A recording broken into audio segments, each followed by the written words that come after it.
The fire came at 3:17 in the morning. I remember the exact time because that's when everything I thought I knew about my life went up in flames. Not the kind of fire I was trained to fight, the kind that leaves soot on your uniform and smoke in your lungs. No, this was something far more destructive. This was a fire that started in the mouth of someone I called family. My name is Samuel. For 22 years, I served as a firefighter in the small town of Oak Haven, Texas. Population 8,400. Where everyone knows everyone, and unfortunately, everyone believes everything. You know what they say about a lie traveling halfway around the world while the truth is still putting on its shoes? Well, in a small town, a lie doesn't need to travel that far. It just needs a willing mouth, a willing ear, and a whole lot of people who would rather believe the worst than do the hard work of finding out the truth. Tonight, I'm going to tell you a story.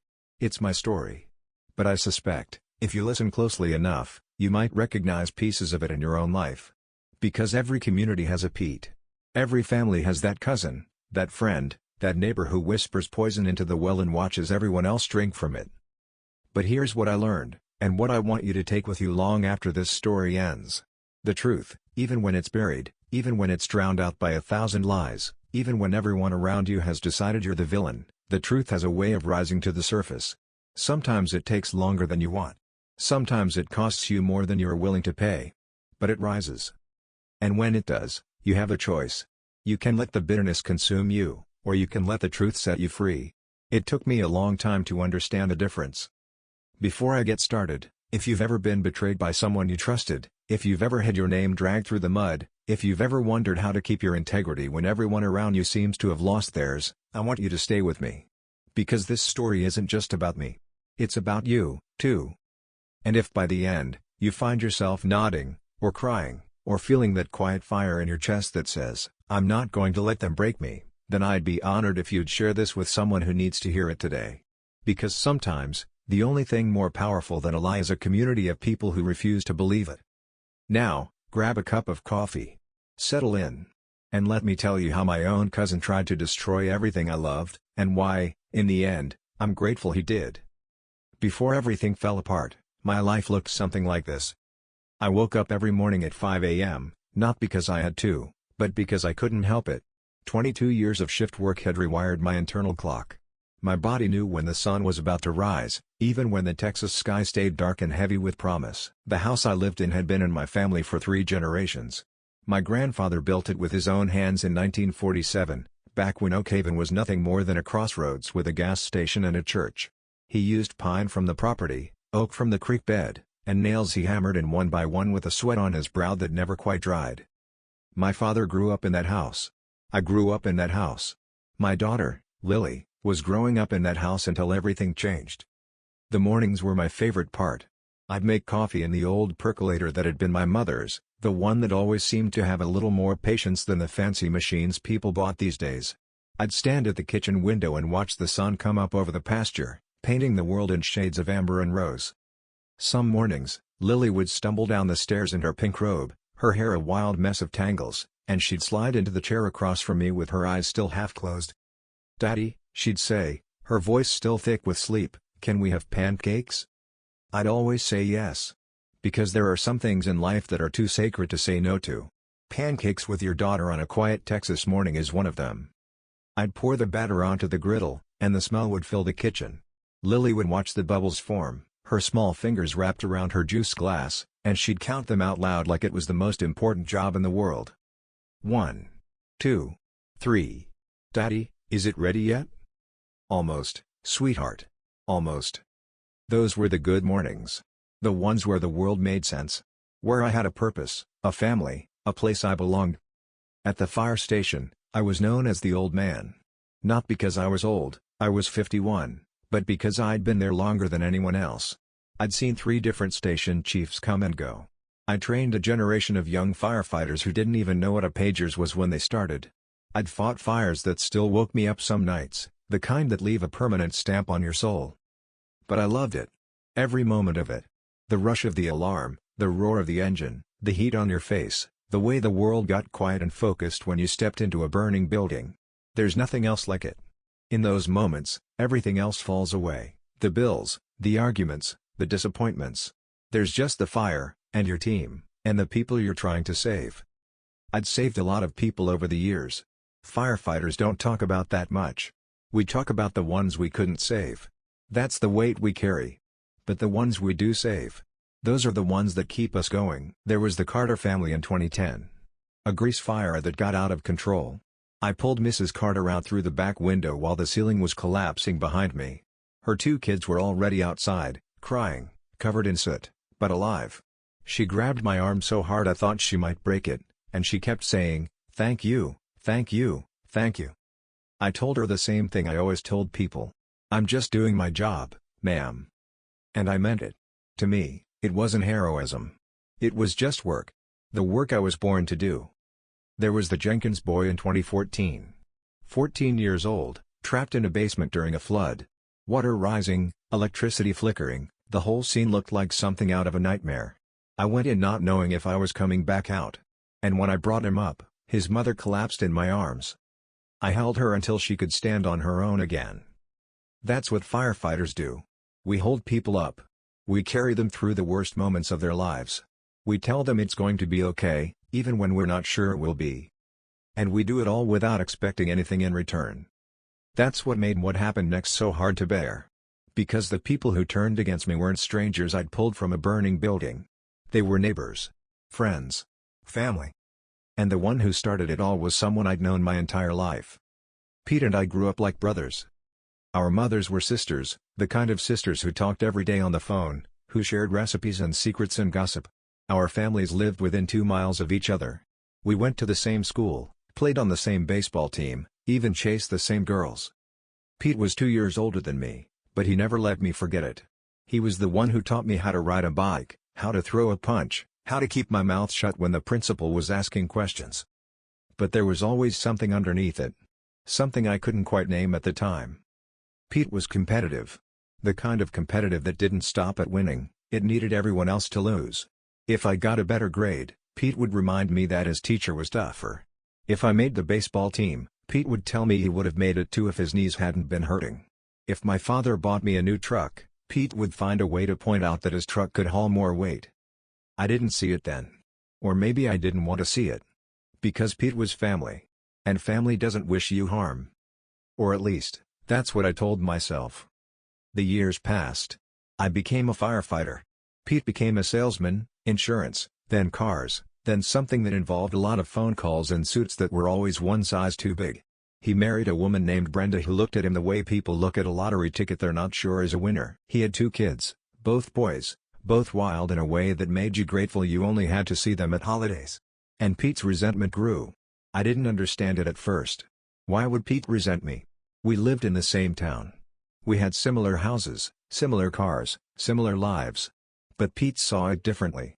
Pete saw my house, the one my grandfather built, and he saw a reminder of what he didn't have.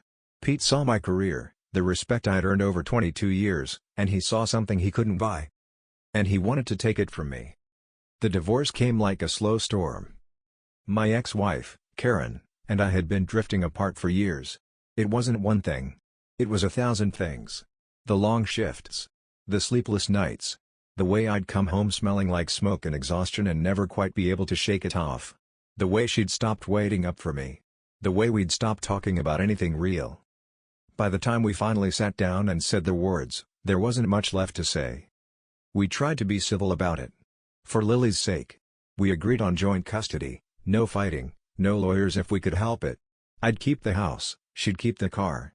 We'd split the savings. We'd figure it out. But Karen had a brother who was a lawyer. And he convinced her that she could do better. That a firefighter's pension was worth more than she was getting. That Lily would be better off with her full-time than with me, a man who spent his nights at the station and his days sleeping off the exhaustion. I should have seen it coming. But I didn't. Because I still believed, even then, that reasonable people could work things out. Karen filed for full custody.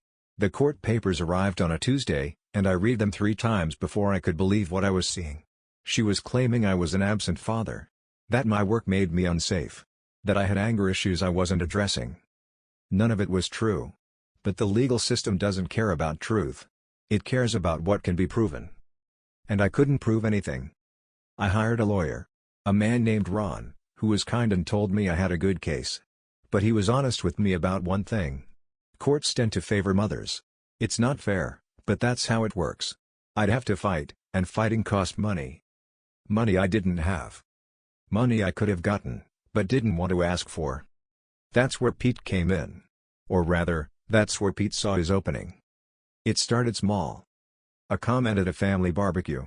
Pete saying, "I just don't know how Samuel can live with himself, abandoning his little girl like that." I wasn't there when he said it. But a cousin told me about it later, apologetically, as if the words were somehow my fault. At first, I shrugged it off. Pete was always like that. He ran his mouth. People knew him. They'd take it with a grain of salt, but Pete was smarter than I gave him credit for. He didn't just lie once. He planted his lies like seeds, carefully, deliberately, watering them with just the right amount of detail to make them grow. "Did you hear? Samuel's been stealing from his own mother. Taking money out of her checking account. You know she's getting older, she doesn't even notice." That one landed hard. My mother was in a nursing home by then, Alzheimer's stealing her piece by piece. The idea that I'd take from her was obscene. But Pete told people about the withdrawals he'd seen, and when they looked up the bank records, what they found was me, withdrawing money to pay her bills. Not theft. Care. But Pete didn't mention that part. I heard he hasn't seen Lily in months. The poor girl doesn't even know who her father is anymore. The truth was, I saw Lily every other weekend, and Karen and I had a weekly phone call schedule for her. But Pete told the story so convincingly, so full of false pity, that people started to believe him. And worse, people started to avoid me. My friends stopped calling. I'd wave to them at the grocery store, and they'd look away. I'd say hello at church, and they'd walk past me. The invitations to barbecues and birthdays dried up. I couldn't figure it out at first. I didn't understand what I'd done to make everyone turn on me. Then one of my old teammates, a man named Gary, pulled me aside at the station. His face was pale, like he was about to tell me someone had died. "Sam," he said, his voice low. "I need to ask you something." "Go ahead." "Are you okay? I mean, really okay? Because I've heard some things, and I'm not sure what to believe, and I wanted to hear it from you." I felt the floor fall out from under me. "What kinds of things?" He told me. Everything. The abandonment. The theft. The attitude problems that were supposedly getting me investigated at work. I listened without interrupting, and when he was done, I didn't get angry. I got quiet. Because I realized in that moment that my life was no longer my own. Someone had rewritten it without my permission. And I knew exactly who. The week Pete's lies hit the fire station was the worst week of my professional life. I'd been a firefighter for 22 years. I had never been called to the chief's office for anything more serious than a scheduling dispute. I'd never had a complaint filed against me. I'd never put anyone in danger. But Pete didn't care about any of that. Someone, no doubt inspired by Pete's whispering, had filed an anonymous complaint. They said I was unstable. That I'd been acting erratically. That they didn't feel safe with me in the station. The chief had no choice but to investigate. He called me into his office, closed the door, and sat across from me with the look of a man who was about to do something he didn't want to do. "Sam," he said, "I've known you for 20 years. You're the best man I've ever worked with. But I have to ask, is there anything going on?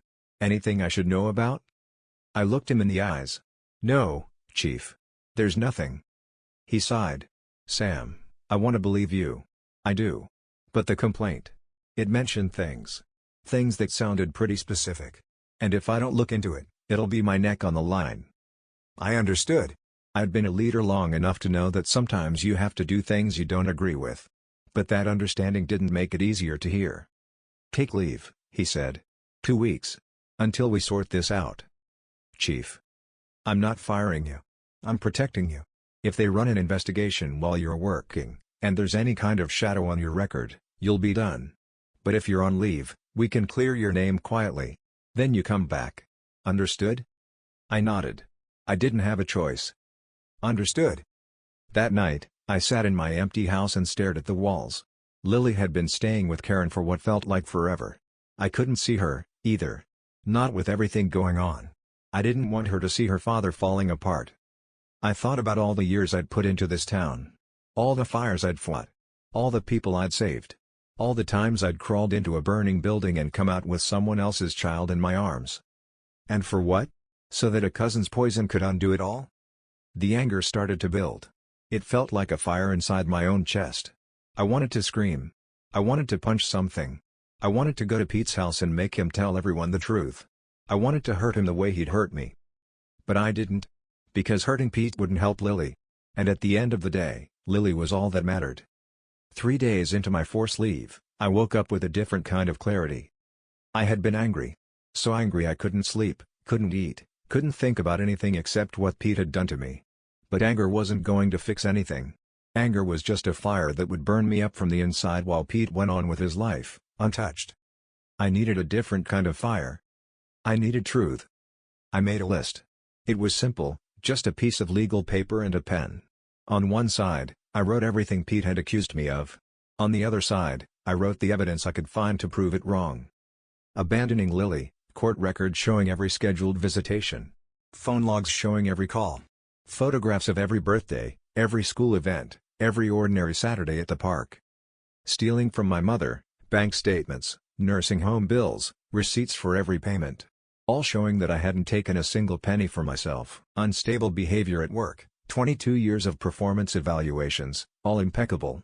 Letters of commendation from the chief. Testimonials from the families I'd saved. The list grew and grew. And the more I wrote, the more I realized something. The truth wasn't just scattered. It was all there, sitting in files and folders and boxes in my office, waiting to be assembled. Pete had counted on me being too angry to fight back. He had counted on the old adage that where there's smoke, there's fire. He had counted on people believing the worst because it was easier. But he had forgotten one thing about me. I was a firefighter. I didn't run from flames. I walked straight into them. I spent the next week building something that would change everything. I'm not a tech person. I'm a firefighter. The most complex thing I knew how to operate was the jaws of life. But my nephew, Tommy, had shown me the basics of building a website once. And I remembered. I used a simple, free platform, nothing fancy, nothing expensive. All I needed was a place to put the truth. I scanned every document, every bank statement, every court record, every evaluation.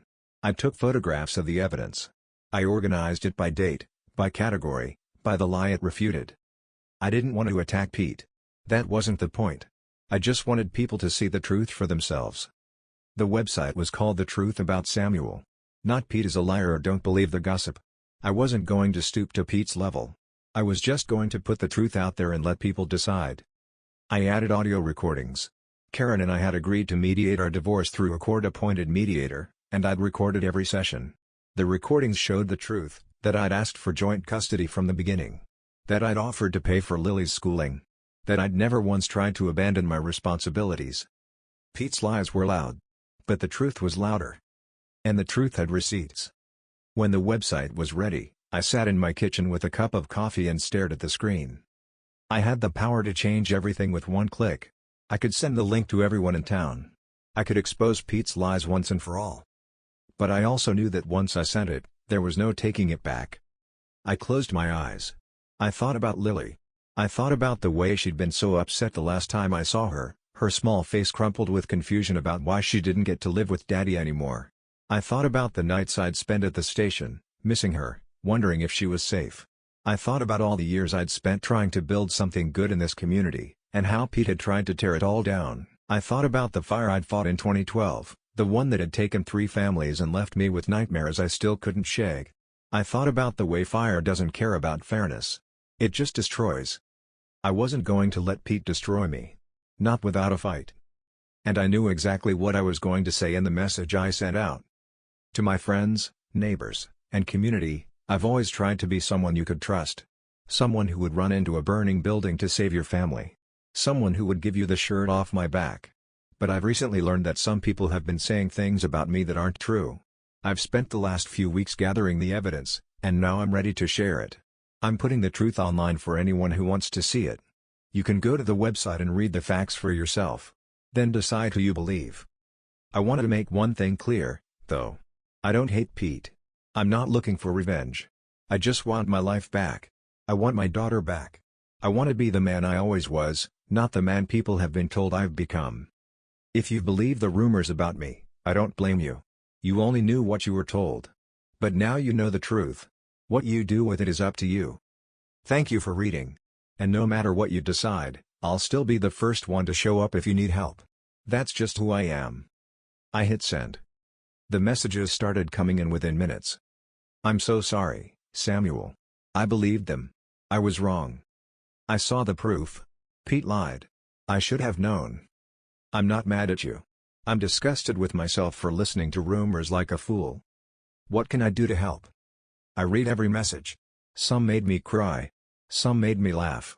Some made me furious because they were just empty apologies from people who hadn't had the courage to ask me the truth when they still had the chance. But most of the messages were genuine. People who'd been fooled and were ashamed. People who wanted to make it right. People who'd been hurt by Pete's lies just as much as I had, because they'd lost a friend, and now they'd found one again. The station chief called me that night. His voice was thick with emotion. Sam, I saw the website. I'm sorry I ever doubted you. Don't be. You were just doing your job. I want you back here tomorrow. And Sam? The person who filed that complaint? It wasn't someone at the station. It was from an outside phone number. I've got the phone records. Let me guess. It matches Pete's number.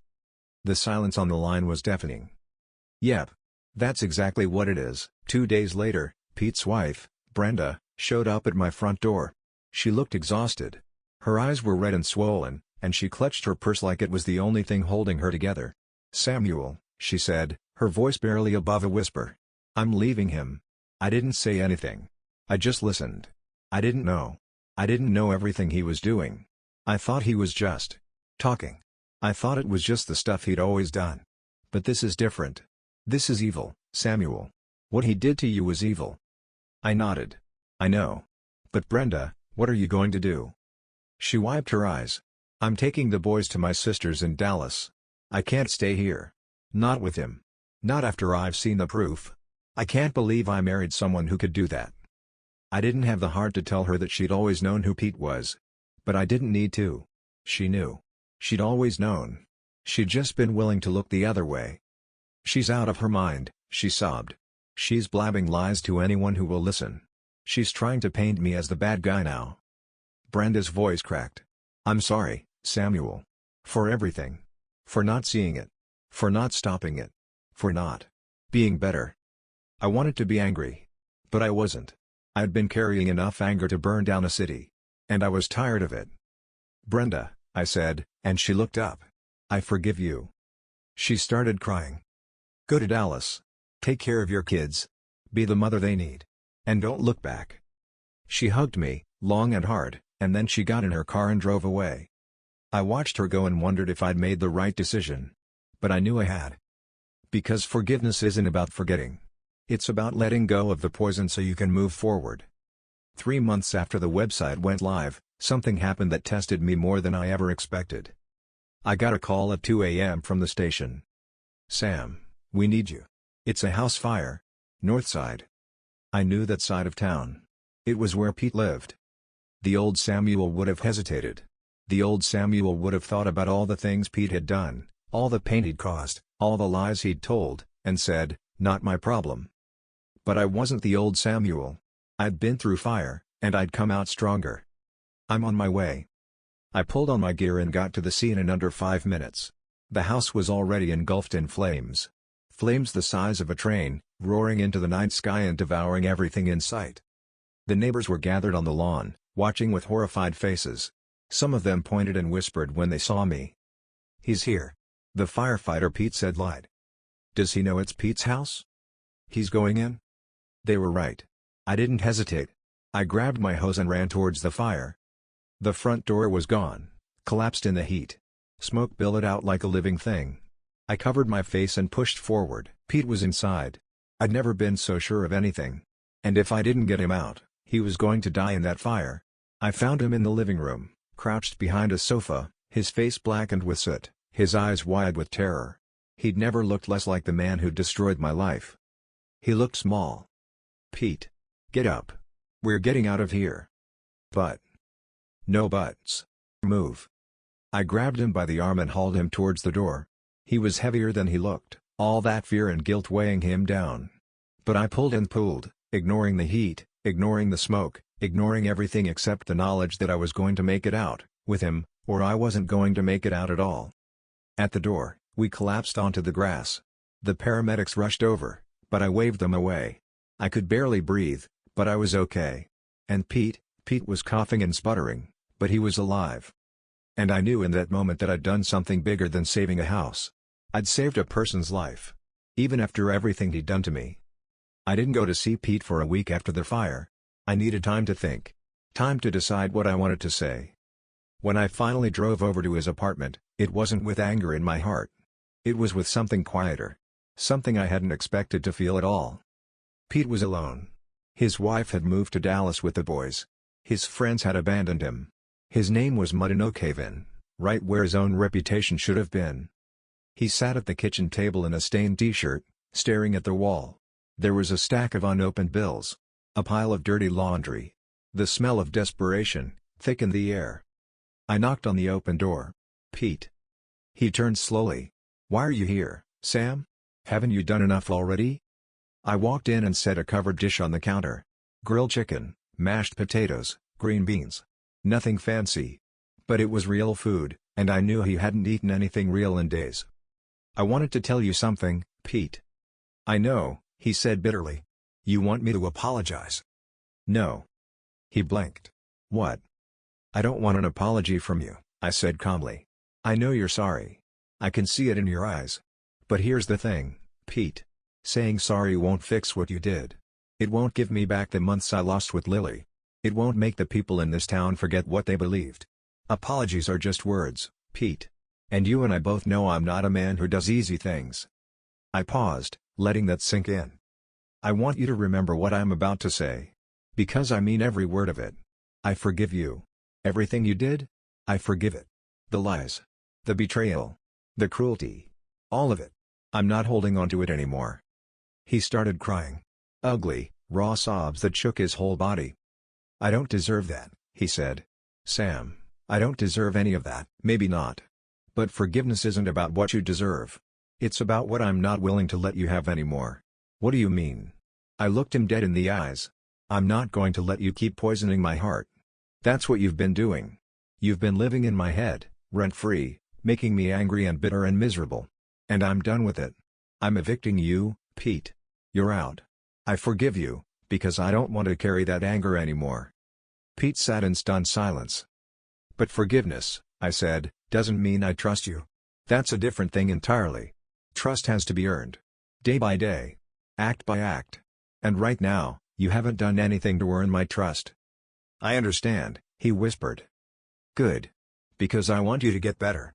I want you to be the person you could have been. The person your mother thought you were going to be. But you have to do the work. You have to change." I turned to go. At the door, I paused and looked back at him. "If you need me, I'll be here. But not because I owe you anything. Because I'm a firefighter, Pete. And that's what we do. We save people. Even the ones who've tried to burn us." And I walked out into the moonlight, breathing in the clean air, feeling lighter than I'd felt in years. Lily came back to me a month after Pete's lies were exposed. She didn't come back with bitterness. She didn't come back with accusations. She came back with a simple smile, a small girl's smile, and she hugged me the way she used to hug me when she was 5 and the world was still full of magic. "Daddy," she said, her voice small but certain. "I'm home." I held her and didn't let go for a long time. Because there are moments in life that make everything else worth it. That was one of them. That first night, we sat together in the kitchen just like we used to. I made her pancakes, even though it was almost midnight. She watched the bubbles form on the griddle just like she'd always done, and she counted them out loud. 1, 2, 3. "Daddy, is it ready yet?" "Almost, sweetheart. Almost." And I smiled. Because some things don't change, no matter how much the world tries to tear them apart. Lily asked me about Pete that night. She was old enough to understand. She was smart, my Lily. She always had been. "Why did he do that to you, Daddy? Why did he lie?" I thought about it for a minute. I thought about all the reasons I'd ever come up with, all the excuses I'd made for him. "I think he was jealous," I said. "He wanted the things I had.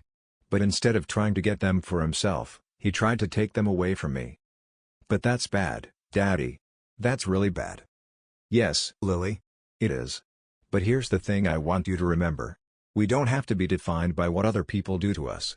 We get to decide who we are. And I decided I wasn't going to let hate and anger turn me into someone I don't want to be. She nodded solemnly. Like a firefighter. You fight fires, but you don't become one. I laughed. That's right. You're smarter than I am. No, I'm not, she said. I just have a good daddy. I hugged her again. And I kept hugging her until she fell asleep in my arms. I started the group 6 months after everything happened. It was small at first, just a few people who'd been falsely accused by people they trusted. People who'd had their names dragged through the mud. People who'd felt the sting of isolation and betrayal. We met at the community center twice a week. We didn't use it to complain. We used it to heal. I told them my story. The fire. The lies. The website. The forgiveness. And they told me theirs. There was a woman named Maria, whose ex-husband had told their church she'd been unfaithful. She'd lost her friends, her community, her sense of belonging. It had taken her 3 years to clear her name, and even then, some people still believed the lies. There was a man named Roger, who'd been accused of stealing from his employer by a colleague who wanted his promotion. He'd been fired, blacklisted, almost lost his house. But he'd kept fighting, kept proving his innocence, and eventually, the truth came out. There was a young woman named Amanda, whose own sister had spread rumors about her at their school, telling everyone she was a liar and a cheat. Amanda had transferred schools, started over, and built a new life far away from the people who'd hurt her. We shared our stories. We shared our pain. And we shared our healing. The group became a beacon. A place where people could come and find hope. A place where they could see that they weren't alone. Because that's one of the hardest things about being falsely accused. The loneliness. The feeling that everyone believes their lies. The sense that you're the only one fighting for the truth. But you're not. There are always others. You just have to find them. When I came back to the fire station, something had changed. It wasn't the building. It was the people. They were quieter, more respectful. They treated me differently, not because they didn't trust me, but because they realized they'd almost lost something important. My first day back, the entire crew was waiting for me. They'd put a sign on the door, "Welcome home, Sam." I felt tears sting my eyes. You guys didn't have to do this. Yes, we did, said Gary, the one who'd first told me about the rumors. Because we almost lost you. And we need you. The station needs you. Oak Haven needs you. The rest of the crew nodded. Sam, we failed you, Gary continued. We believed things without checking. And that's not who we want to be. We're better than that. But if you'll still have us. We want to be better. We want to be the people you deserve. I shook each of their hands. I looked every one of them in the eyes. I've been on this job for 22 years, I said. And in all that time, I've never been afraid to go into a fire. I've never been afraid to do what needs to be done. But I've been afraid of losing you. Afraid of losing the trust we've built. And I let that fear get the better of me. I took a steadying breath. But I'm not afraid anymore. Because I know who I am. I know what I stand for. And I know that the truth, even when it's buried deep, will always find a way to rise. I looked at them all. So let's get to work. Because there are fires out there that need fighting. And people who need saving. And we're the ones who do it. The day I visited Pete in his empty apartment, I saw something that made me feel a different kind of pain than the one I was carrying. It was the look in his eyes. Not anger. Not jealousy. Just emptiness. Pete had lost everything. His wife. His kids. His reputation. His sense of self. And I realized something. The punishment I'd inflicted on him, by exposing the truth, was more complete than anything I could have planned. He'd done it to himself. That's the thing about lies. They're like fires. At first, they seem to be under control. You think you can manage them. You think you're in charge. But they always spread. And when they do, the person who started them is the first one to get burned. Pete was burned. But I didn't feel joy in it. I couldn't. Because anger, even righteous anger, is a fire that consumes the one who holds it. And I was done being consumed. It was midnight when I finally wrote the letter. I couldn't sleep. I'd been lying in bed, staring at the ceiling, thinking about everything that had happened. The divorce. The custody battle. The lies. The isolation. The fire. The visit. And I realized there was one thing I hadn't done. I hadn't let go. Not really. I'd said the words. I'd walked the walk. But there was still a knot in my chest, a tightness that wouldn't go away. I needed to write it out. So I sat down at my grandfather's old desk, the one with the carved oak legs and the worn leather surface, and I wrote. Pete. I don't know if you'll ever read this. I don't know if you're capable of understanding what I'm about to say. But I'm going to say it anyway. Because this isn't about you. It's about me. I've been angry at you for so long that I forgot what it felt like to be anything else. I've carried your betrayal around like a badge of honor, like a reminder of everything I'd overcome. I've used it as a reason to be bitter, a reason to be defensive, a reason to be closed off from the world, but I'm tired. I'm so tired of carrying this weight. And I've realized something. You didn't just hurt me. You hurt the people I love. You hurt the community I've dedicated my life to serving. You hurt everyone who believed the lies, because they're left with the guilt of having been fooled. But none of that is my burden to carry anymore. I'm not angry. I'm not sad. I'm not anything that has to do with you. I'm letting go of all of it. I forgive you, Pete. Not because you deserve it. But because I deserve peace. And I hope, one day, you forgive yourself. Because until you do, you'll never be free. Sincerely. Sam. I folded the letter and put it in an envelope. I didn't send it. I didn't need to. The act of writing it had done what it was supposed to do. It had taken the poison out of my heart and put it on the page, where I could finally see it for what it was, just ink on paper, not a weight I had to carry. I slept better that night than I had in years. Word got around that I'd started the support group, and the fire station wanted to help. The chief came to me one afternoon, a rough-looking man with kind eyes and a gruff voice that always surprised people because of how gentle he could be. Sam, I heard about the group. Yes, Chief. I want to help. I was taken aback. Help how? Funding. Space. Resources. Whatever you need. The station has a budget for community outreach, and we've been looking for the right thing to spend it on. This is it. I didn't know what to say. Chief, I don't know if. I do, he said, his voice firm. You've given 22 years to this community. You've saved lives. You've done it with integrity. And when someone tried to tear you down, you didn't use anger. You used truth. That's something I want to be a part of. I nodded slowly. Thank you, Chief. That means more than you know. The support group grew. We started meeting at the station, in the quiet hours between calls. We had coffee. We had donuts. We had conversation and healing. And I realized something. The group wasn't just helping other people. It was helping me. Every time I shared my story, it got a little easier. Every time I saw someone else find hope, it reminded me that hope was still there. For me, too. Lily came to the station one afternoon. She was older now. Wiser. Her eyes were sharp, and her mouth was quick with questions. Daddy, can I stay for the group tonight? I looked at her. It's pretty serious stuff, Lily. We talk about heavy things. I'm not a kid anymore, Daddy. I'm 14. I've been through a lot. I think I can handle it. I thought about it. She was right. She'd been through a lot. More than most kids her age. She'd watched her mother leave. She'd listened to people say things about her father that weren't true.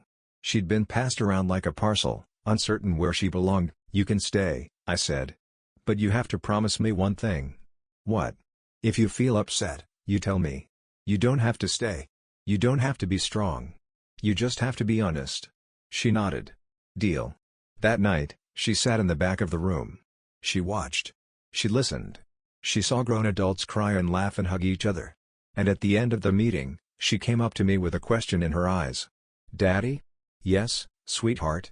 Those people, they were all hurt like you were? Some worse. Some less. But yes.